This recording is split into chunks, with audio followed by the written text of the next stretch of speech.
The desperate alliance. The great warship Eternal Vigilance shuddered as another volley of enemy fire smashed against its failing shields. Supreme Commander Zalvex of the Galactic Concordat stared grimly at the holographic battle map that filled the command center. Hundreds of red markers swarmed around the dwindling blue icons that represented what remained of his once mighty fleet. "Status report," Zalvex demanded, his four eyes narrowing as debris from a nearby destroyed cruiser scattered across their viewports. First Officer Mirren's tentacles worked frantically across the console. "Critical, Supreme Commander. The swarm has destroyed another 37 vessels in the past hour. Our remaining fleet stands at 22% capacity. The neural disruptors have proven ineffective against their new bio-adaptive armor." Zalvex's silver skin paled to an ashen gray. The swarm, a hive-minded collective of insectoid creatures, had emerged from the galactic rim 6 cycles ago. In that time, they had consumed 12 inhabited systems, converting all organic matter into more of their kind. The Concordat, an alliance of the 17 most advanced civilizations in the known galaxy, had thrown everything they had at the invaders. Nothing had worked.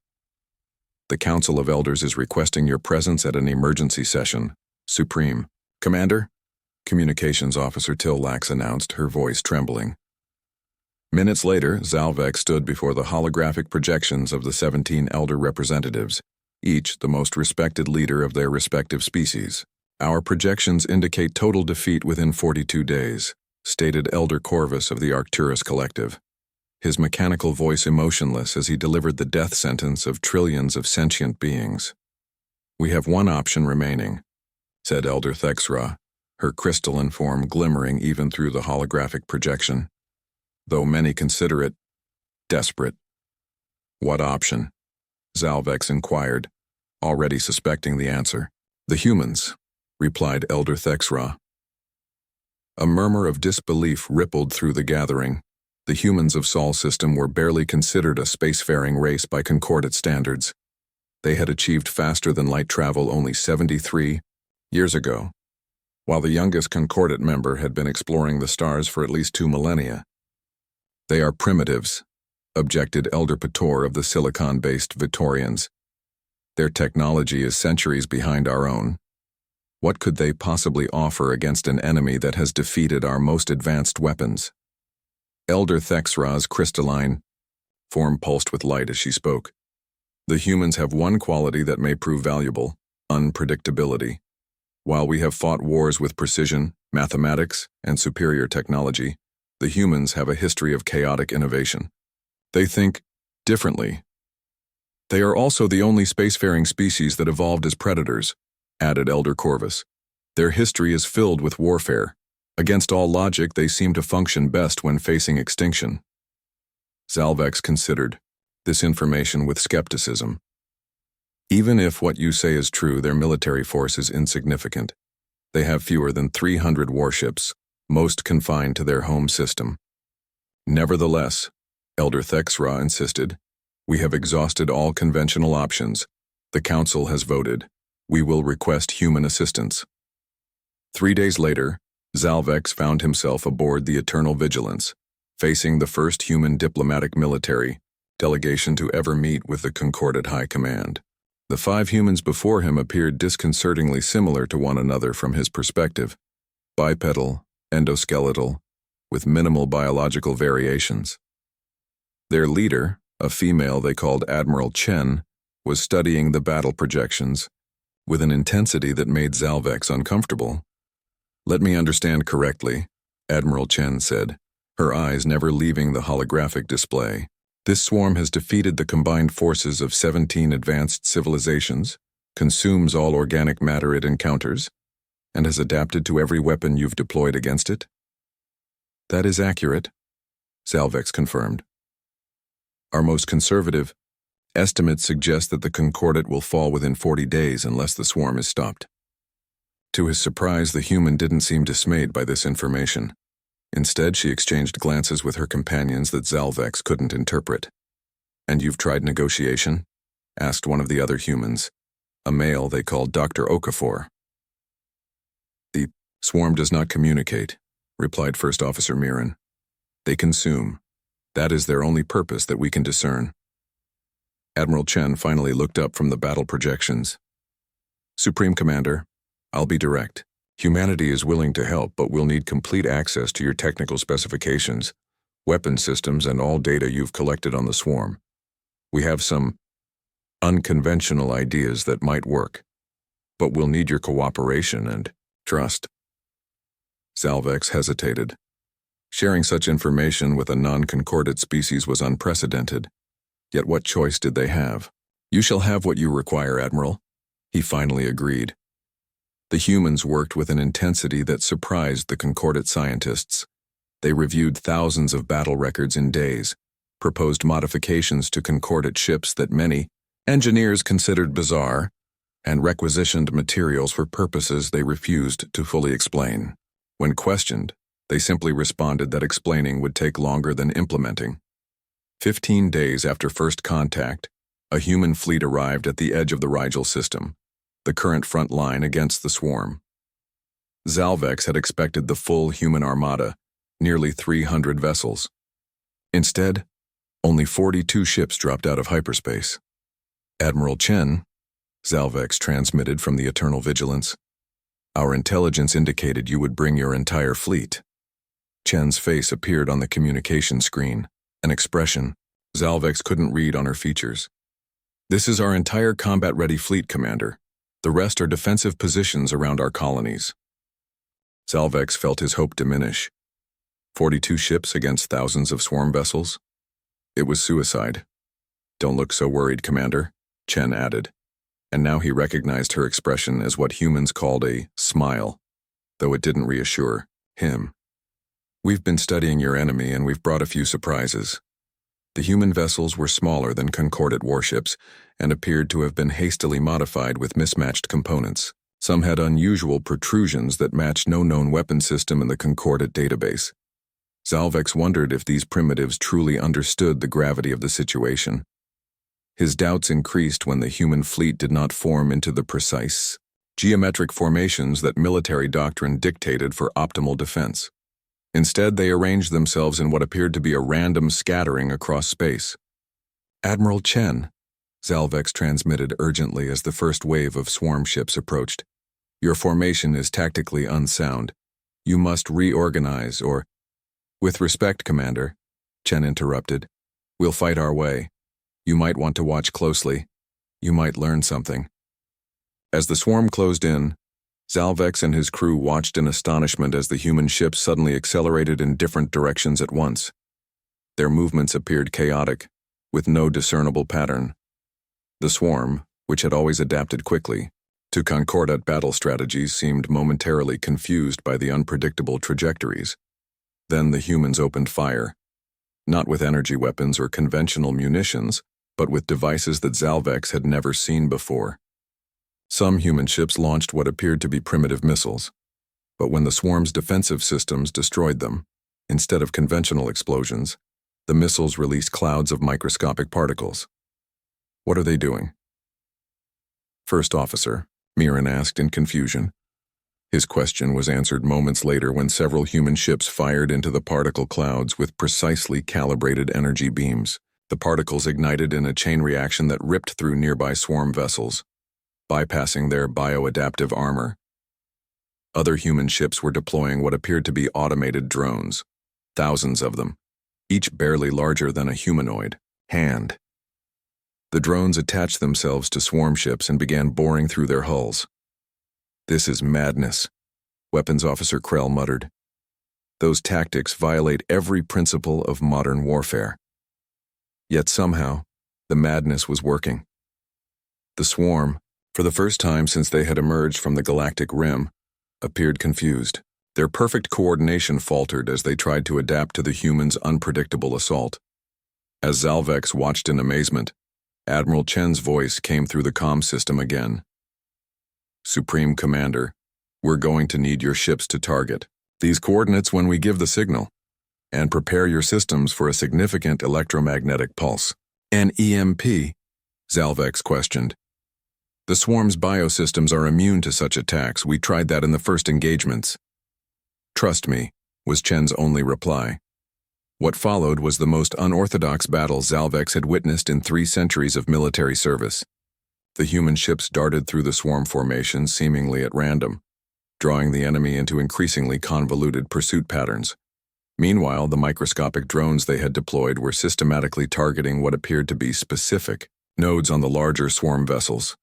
Now, came Admiral Chen's command. The human ships suddenly broke away in unison, accelerating to maximum speed. As they did, the drones attached to the swarm ships detonated simultaneously. But instead of explosions, they released a peculiar radiation signature.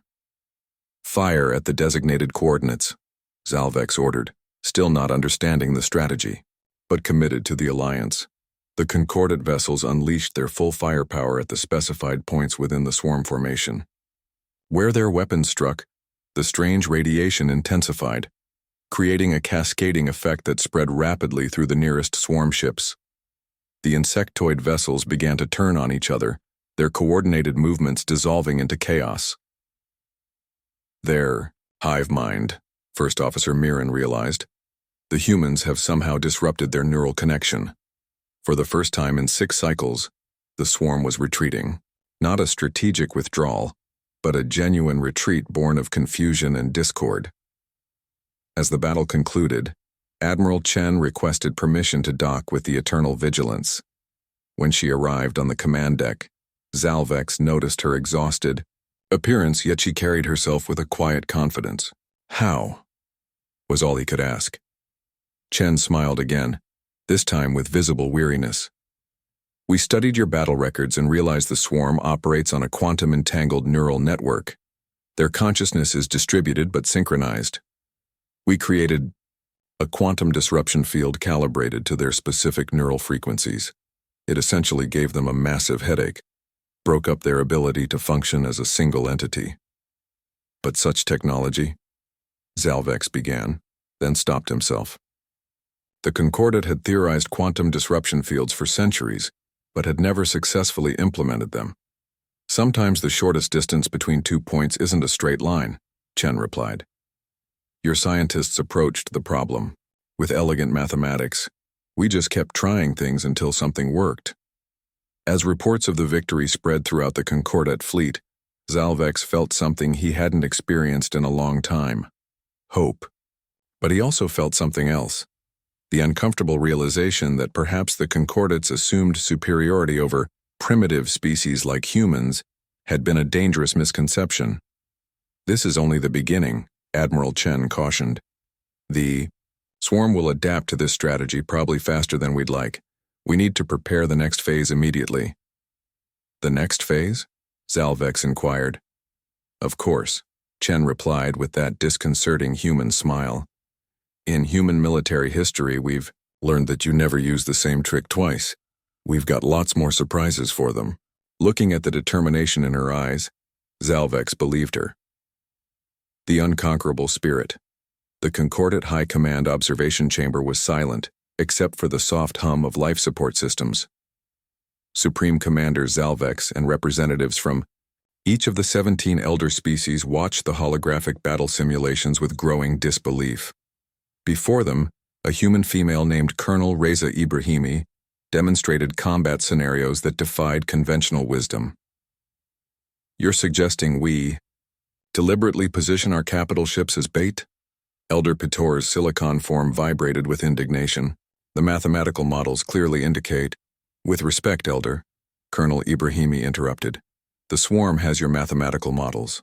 They've observed your battle tactics for 6 cycles and adapted to every pattern you've established. But sacrificing vessels of such value," another elder began. "We're not sacrificing anything," Ibrahimi clarified. "We're creating an illusion of vulnerability that conceals our true strategy." 8 days had passed since the humans' unexpected victory in the Rigel system. While the Concordat had celebrated what they believed might be a turning point in the war, the humans had remained grimly focused. They had requisitioned shipyards, laboratories, and manufacturing facilities across 3 star systems. What they were building, they wouldn't fully explain. The swarm's primary advantage has been its ability to coordinate perfectly across vast distances, Admiral Chen explained as she joined Colonel Ibrahimi at the holographic display. We disrupted that temporarily, but they're already adapting. Our next step must target something more fundamental to their existence, their biological imperative to consume, contributed Dr. Okafor, the human xenobiologist. We've analyzed samples from destroyed swarm vessels. Their entire biology is optimized for consumption and conversion of organic matter. But that specialization creates vulnerabilities. The human proposals were radical, modifications to concordant weaponry that violated safety protocols, deployment patterns that contradicted thousands of years of established military doctrine, and biological countermeasures that many concordant scientists found ethically questionable. This approach lacks elegance, complained Elder Thexera, her crystalline form pulsing with skepticism. It seems primitive. Elegance doesn't win wars, Admiral Chen replied bluntly. Effectiveness does. With reluctance, the Concordat approved the human strategies. Over the next 14 days, the combined human Concordat forces prepared for what might be their final stand against the swarm. Intelligence reports indicated that the hive consciousness had called in reinforcements from conquered systems. They were massing for a decisive assault. As the preparations continued, Zalvek sought out Admiral Chen in one of the repurposed manufacturing bays. The space was filled with Concordat workers following human designs to modify standard munitions with peculiar biological components. Admiral, Zalvex acknowledged, your species continues to confound my understanding. Chen looked up from the workstation where she had been reviewing production figures. How so, Commander? You face an enemy that has conquered civilizations far more advanced than your own. The statistical probability of victory is minimal, yet you show no signs of despair or resignation. Chen smiled, that distinctly human expression that Zalvex still couldn't fully interpret. That's humanity's greatest strength, Commander. We don't believe in statistical probabilities when it comes to our survival. But surely, you must recognize the likelihood of failure. Oh, we recognize it, Chen replied. We just refuse to accept it. Throughout our history, we've faced extinction-level threats, plagues, world wars, climate collapse, asteroid impacts. Each time someone calculated the odds and said we were doomed. And each time enough of us refused to believe it that we found a way through. Salvex contemplated this philosophy, so different from the Concordat's rational acceptance of mathematical certainties. Your species evolved as predators, did it not? We did. But more importantly, we evolved as survivors. When our primitive ancestors were hunted by faster, stronger predators, we didn't accept that we were destined to be prey. We invented tools, weapons, cooperation strategies. We rewrote the rules of survival. Before Zalvex could respond, alarms blared throughout the station. The swarm had arrived sooner than expected, a massive force that dwarfed their previous encounters. In the command center, the tactical display showed thousands of swarm vessels emerging from hyperspace. Their formation was different than before, more fluid, less geometric, as if adapting to the unpredictability the humans had displayed. They're learning, First Officer Miran observed with dread. Good, said Colonel Ibrahimi, surprising the Concordat officers. That means they're predictably unpredictable now, exactly as we anticipated. The battle began with the modified Concordat, vessels positioned in what appeared to be vulnerable formations, just as the humans had suggested. The swarm, sensing weakness, concentrated their attack on these targets. But as they closed in, the human fleet executed a maneuver that Zalvex could only describe as controlled chaos. The human ships divided into small squadrons, each moving in seemingly random patterns that nevertheless brought them into perfect attack positions. They deployed their modified weapons, missiles containing engineered biological agents that targeted the swarm's specific cellular structure, energy weapons calibrated to frequencies that disrupted their neural networks, and autonomous drones that infiltrated the larger hive ships to plant explosive devices at critical junction points. They're not attacking us with their full force, Chen observed, studying the tactical display. They're holding back their reserve fleet. They've learned caution from our previous encounter. Is that not concerning? Zalvex asked. On the contrary, Chen replied. It's the opening we need. Colonel Ibrahimi, execute Lazarus Protocol. At her command, a new wave of signals emanated from the Concordat vessels that had appeared disabled in the initial exchange. These ships, seemingly dead in space, suddenly reactivated with modified shield configurations that made them appear to swarm sensors as their own kind. The confusion in the swarm ranks was immediate and profound, their perfect coordination fractured, as ship after ship received contradictory identification signals. In that moment of hesitation, the human fleet struck with devastating precision. "Now we deploy the Trojan horse," Admiral Chen ordered. From the hangar bays of the largest human vessels emerged what appeared to be damaged swarm ships, perfect replicas created from the remains of vessels destroyed in previous battles. These decoys transmitted authentic swarm communication signals as they drifted toward the heart of the enemy formation. 5 minutes to critical proximity, reported a human tactical officer. Zalvex watched in fascination as the swarm actually moved to protect what they perceived as injured members of their collective. When the decoys reached the center of the swarm formation, Admiral Chen gave a simple command: activate. The decoy vessels detonated, but not in conventional explosions. Instead, they released a genetically engineered virus, one specifically designed to target the unique biology of the swarm. Within minutes, the effects became visible as swarm ships began to move erratically, their coordinated attacks degrading into disorganized individual actions.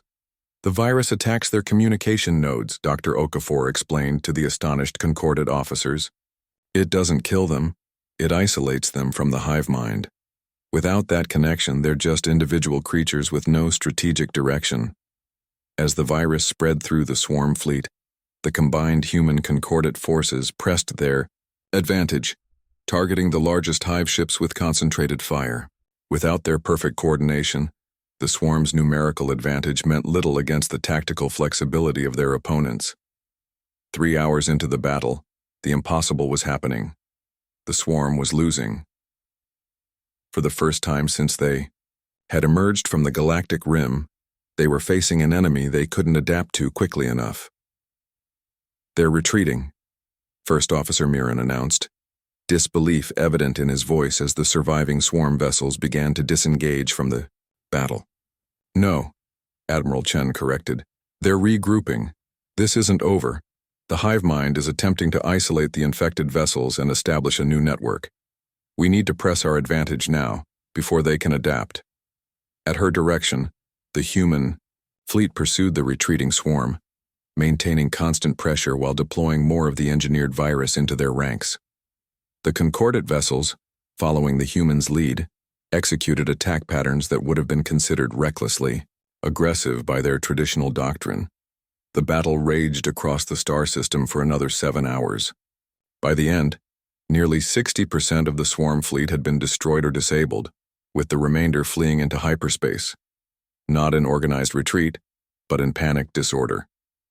In the aftermath, as damage reports flowed in and casualties were counted, Zalvex found Admiral Chen in a quiet observation deck staring out at the debris field that had once been the most feared force in the galaxy. "You have achieved what 17 advanced civilizations could not," Zalvex acknowledged. "The Elders wished to bestow upon humanity the highest honors of the Concordat." Chen turned from the viewport, her expression serious despite the victory. "We haven't won the war, Commander. We've won a battle. The swarm will be back, and they'll have countermeasures for everything we use today. And yet you do not seem concerned." "I'm concerned," she corrected him. "But I'm also confident. This is what humans do. We adapt, we innovate, we survive. For every countermeasure they develop, we'll create 2 more approaches they haven't seen before. Your species' cognitive processes are unusual," Zalvex observed. "Throughout this conflict, your strategies have seemed chaotic, even irrational at times, yet they have proven remarkably effective." Chen smiled, that enigmatic human expression that Zalvex was beginning to appreciate. "That's because the universe itself isn't rational, Commander. Life is messy. Evolution doesn't follow a perfect mathematical progression. It's full of random mutations, unexpected adaptations, and strange detours. Humanity embraces that chaos. We thrive in it." As they stood together watching salvage operations begin, a communication came through from Earth. New human ships were being dispatched, hundreds of them, along with scientific teams, engineers, and military strategists. The Sol system had mobilized its full resources for the war effort. "You should know," Chen said quietly, "that there's a saying among my people, never corner something that's still deciding whether or not to eat you." The swarm thought they had cornered us. They're about to learn why that was a mistake. Looking at the determination in the human's eyes, Zalvex believed her. And for the first time since the swarm had emerged from the galactic rim, he felt something beyond mere hope. He felt certainty that survival was possible. The galaxy was about to learn what humans had known throughout their violent, chaotic history. When all hope seems lost and extinction looms, that's when humanity fights hardest. That's when they become truly unstoppable. For the swarm, the real war was just beginning.